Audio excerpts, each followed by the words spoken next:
Hello, welcome to my smart classes.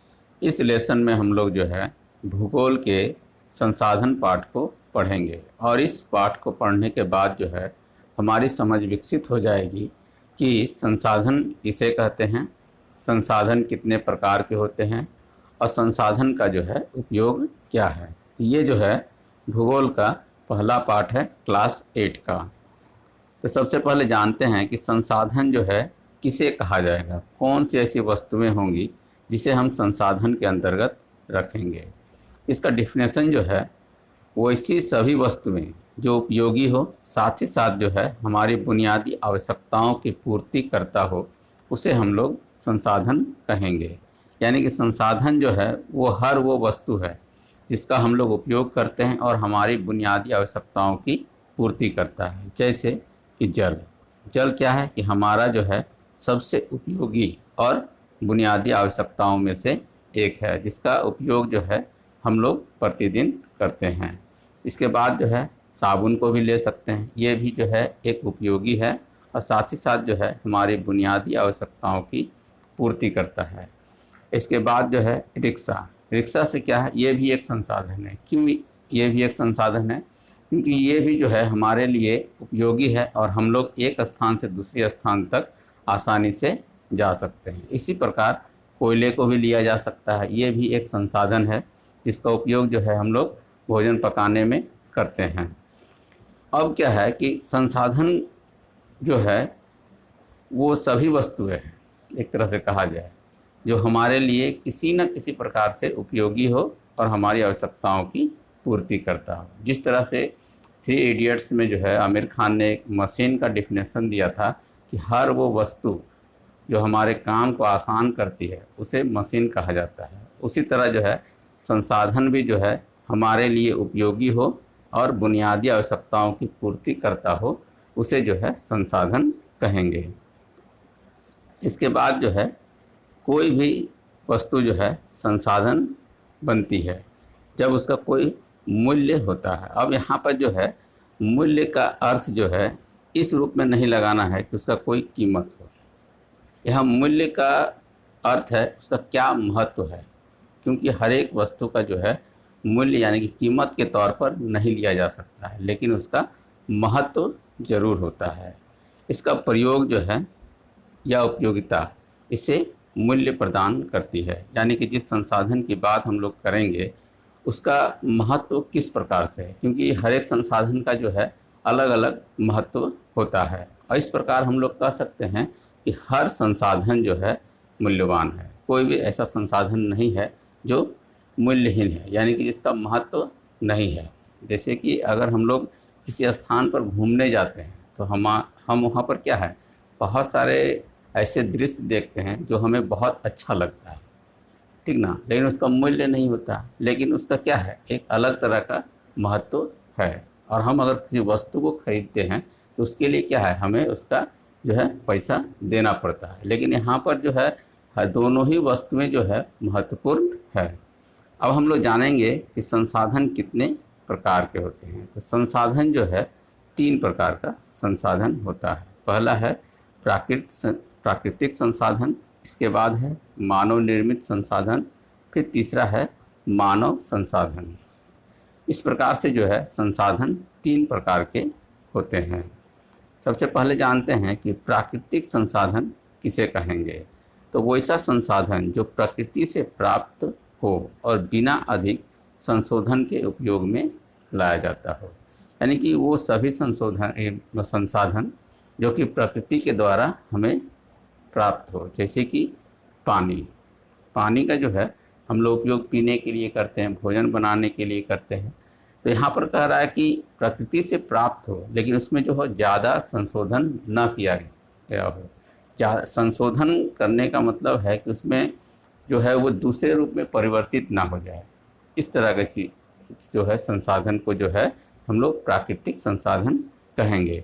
जैसे कि नदियाँ, झील का जल, खनिज और वायु, ये सभी जो है प्राकृतिक संसाधन हैं। जैसे कि जल का उपयोग हम लोग प्रतिदिन करते हैं। इसके बाद जितने तरह के खनिज हैं जो कि हमें ज़मीन से प्राप्त होते हैं, ये सभी खनिजों को जो है प्राकृतिक संसाधन के अंतर्गत रखेंगे।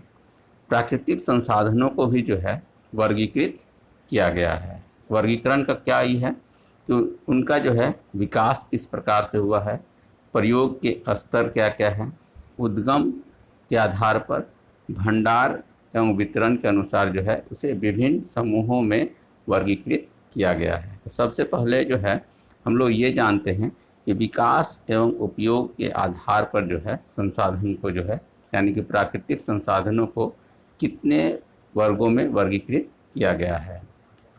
तो इसे जो है 2 वर्गों में वर्गीकृत किया गया है, वास्तविक संसाधन और संभाव्य संसाधन। तो वास्तविक संसाधन किसे कहेंगे कि वैसा संसाधन जिसकी मात्रा ज्ञात हो और जिनका उपयोग वर्तमान में किया जा रहा है, यानी कि वास्तविक संसाधन उसी को कहेंगे जिसकी मात्रा भी ज्ञात हो और उसका जो है उपयोग भी जो है हम लोग वर्तमान समय में कर रहे हैं। जैसे कि कोयला और खनिज तेल, पेट्रोल, ये सभी जो है खनिज पेट्रोल से उत्पादित जितने भी वस्तुएं होंगी और ये सभी जो है इसका वास्तविक कितना जो है मात्रा है इसे हमें ज्ञात है, यानी कि ये जो है एक ना एक दिन समाप्त हो जाएगा और इसका जो है हम लोग वर्तमान में उपयोग कर रहे हैं। इसी को जो है वास्तविक संसाधन कहेंगे। इसके बाद है संभाव्य संसाधन। संभाव्य यानी कि संभावित, जो कि भविष्य में जिसका जो है उपयोग किया जाएगा। वैसा संसाधन जिनकी मात्रा ज्ञात ना हो, यानी कि वो कितनी मात्रा में है ये अभी तक पता न चल पाया हो और जो है उसका उपयोग वर्तमान समय में नहीं किया जा रहा है, लेकिन इसका उपयोग जो है भविष्य में किया जा सकता है। इस प्रकार के संसाधन को जो है संभाव्य संसाधन कहेंगे। जैसे लद्दाख में जो है यूरेनियम पाया गया है, कितनी मात्रा में है ये अभी नहीं पता चल पाया, लेकिन इसे जो है संसाधन के रूप में जो है हम लोग भविष्य में इसका उपयोग कर सकते हैं। इसके बाद जो है केरल में जो है मोनाजाइट पाया गया है, इसका भी उपयोग जो है भविष्य में किया जाएगा। जैसे कि ये यूरेनियम है और ये मोनाजाइट है। इसके बाद है उत्पत्ति के आधार पर जो है कितने प्रकार का संसाधन है। तो उत्पत्ति के आधार पर जो है 2 प्रकार का संसाधन होता है, एक है अजैव संसाधन और दूसरा है जैव संसाधन। अजैव संसाधन में जो है वैसे सभी वस्तुओं को शामिल करेंगे जो कि निर्जीव हो लेकिन वे संसाधन हैं, जैसे कि जल, मिट्टी, पहाड़, ये सब जो है अजैव संसाधन के अंतर्गत आते हैं। और जैव संसाधन में वैसे सभी वस्तुएं या फिर वैसे सभी संसाधन जो कि सजीव के रूप में हो, जैसे कि समुद्र के अंदर में बहुत सारा जीव है, मेढक है, पेड़ पौधा है, फूल है, ये सभी जो है जैव संसाधन के अंतर्गत आते हैं। जैसे कि यहाँ पर एक डिफिनेशन दोनों में अंतर दिखाया गया है कि जैव संसाधन और अजैव संसाधन में क्या अंतर है। तो जो एबॉयटिक मतलब होता है अजैव संसाधन, इसका मतलब निर्जीव वस्तुएं यानी कि नॉन लिविंग थिंग्स, और बायोटिक यानी कि वे वस्तुएं जो लिविंग थिंग्स हो यानी कि सजीव हो, उन सभी को जो है संसाधन के रूप में उपयोग में लाया जाता है। इसके बाद है उपयोग के आधार पर, यानी कि वैसा संसाधन जिसका हम लोग उपयोग कर रहे हैं उस आधार पर कितना तरह का है। ये जो है 2 तरह का है, एक है नवीकरणीय और एक है अनवीकरणीय। नवीकरणीय संसाधन किसे कहेंगे? वैसे संसाधन जिसका शीघ्रता से नवीकरण किया जा सकता है। नवीकरण यानी कि ख़त्म हुआ उसके बाद तुरंत वो उपलब्ध हो जाए, उसी को जो है नवीकरण कहते हैं। जैसे कि सौर एवं पवन, ये 2 मतलब सूर्य का जो प्रकाश प्राप्त होता है सौर ऊर्जा उसको, और पवन मतलब कि हवा, ये दोनों ही जो है संसाधन है जो तुरंत ख़त्म होता है फिर उपलब्ध हो जाता है। इसी को जो है नवीकरणीय संसाधन के रूप में हम लोग कहेंगे। इसके बाद है अनवीकरणीय संसाधन, वो यानी कि वैसा संसाधन जिसका भंडार सीमित हो तथा इसका नवीकरण लाखों वर्ष के बाद हो सकता है, जैसे कि पेट्रोलियम और कोयला। यानी कि ये संसाधन जो है नवीकरण तो होगा लेकिन इसमें जो है बहुत ज़्यादा समय लगेगा, तो मतलब लाखों वर्ष लग सकता है। यानी कि ये संसाधन जो बने हैं, जैसे कोयला, ये जो है कोयला बनने में लाखों वर्ष लगता है। उसी तरह पेट्रोल के बनने में भी, यानी कि इसकी मात्रा निश्चित है और ये जो है कभी ना कभी समाप्त हो जाएगा। इसी को हम लोग जो है अनवीकरणीय संसाधन कहेंगे। फिर है वितरण के आधार पर, यानी कि वितरण के आधार पर कहने का मतलब है कि ये किस तरह से जो है फैला हुआ है। तो ये जो है सर्वव्यापक संसाधन और दूसरा है स्थानिक संसाधन। यानी कि सर्वव्यापक संसाधन किसे कहेंगे, जो कि वैसा संसाधन जो सभी जगह पाया जाता है, जैसे कि हवा, वायु, ये क्या है सभी जगह उपलब्ध होता है।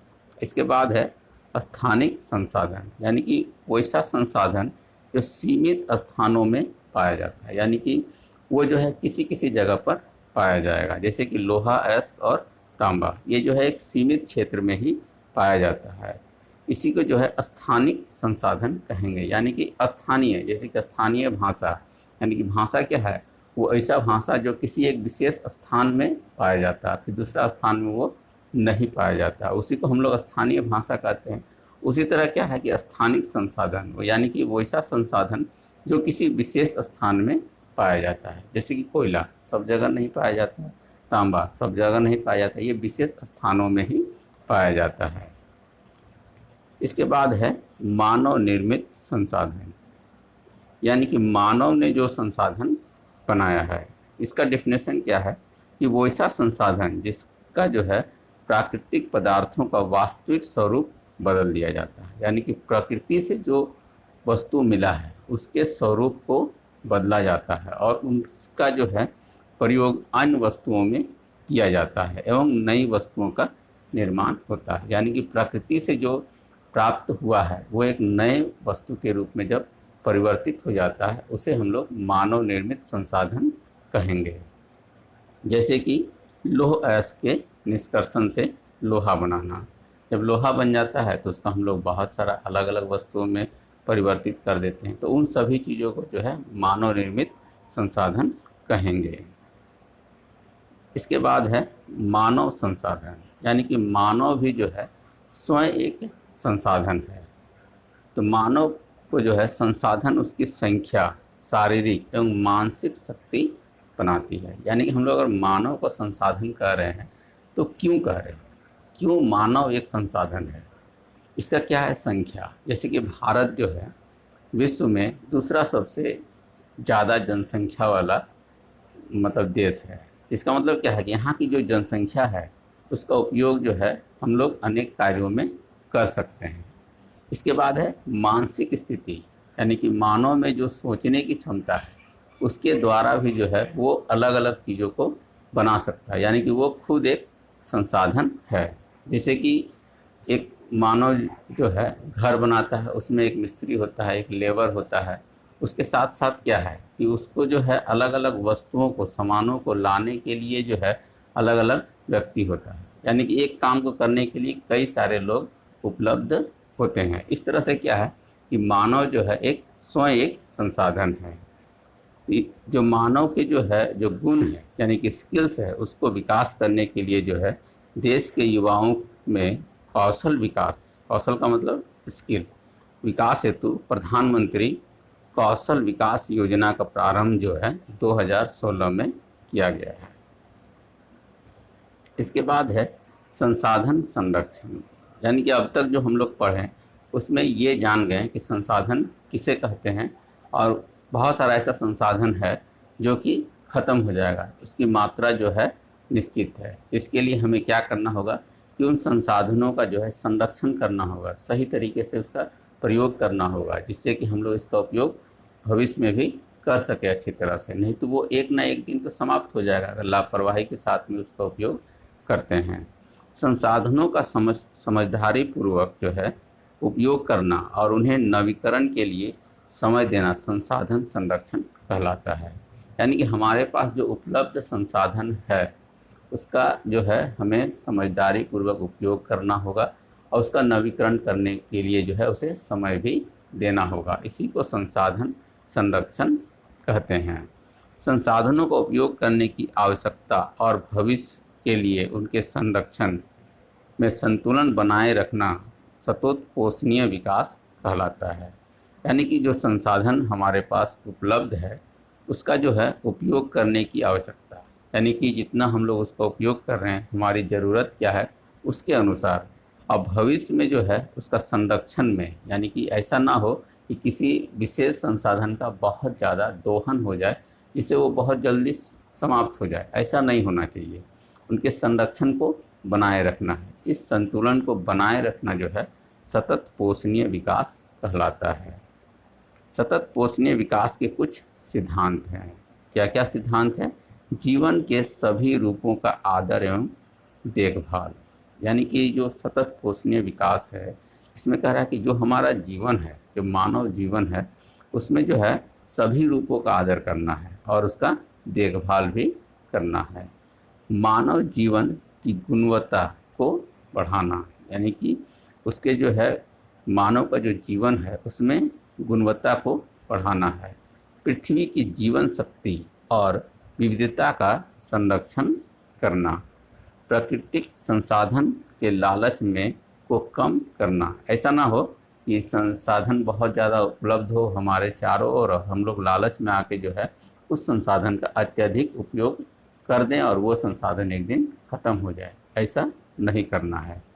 पर्यावरण के प्रति व्यक्तिगत व्यवहार और अभ्यास में परिवर्तन, यानी कि जो पर्यावरण जो है उसका व्यक्तिगत हमारा जो व्यवहार है और अभ्यास में जो है परिवर्तन लाना होगा। जैसे कि पानी का उपयोग जो है हमें उस अनुसार करना है जितना हमारी ज़रूरत है, उसके अनुसार उसका उपयोग करना चाहिए, जिससे कि वो पानी का जो है संरक्षण हो सके, स्वच्छ पानी जो है उपलब्ध हमेशा हो हमारे पास। इसलिए ये जो है बहुत ज़रूरी है। इसके लिए क्या करना होगा कि हमारे व्यवहार में उसका परिवर्तन लाना होगा, और ये एक दिन में नहीं होगा, धीरे धीरे अभ्यास करते हुए इसका जो है परिवर्तन लाया जा सकता है। समुदायों को अपने पर्यावरण की देखभाल करने योग्य बनाना, हमारा जो अलग अलग तरह का समुदाय है, यानी कि जिस जगह पर हम लोग रहते हैं, वो चाहे हमारा परिवार हो, चाहे मोहल्ला हो, गांव हो, वो सभी जगह जो समुदाय है उनको भी जो है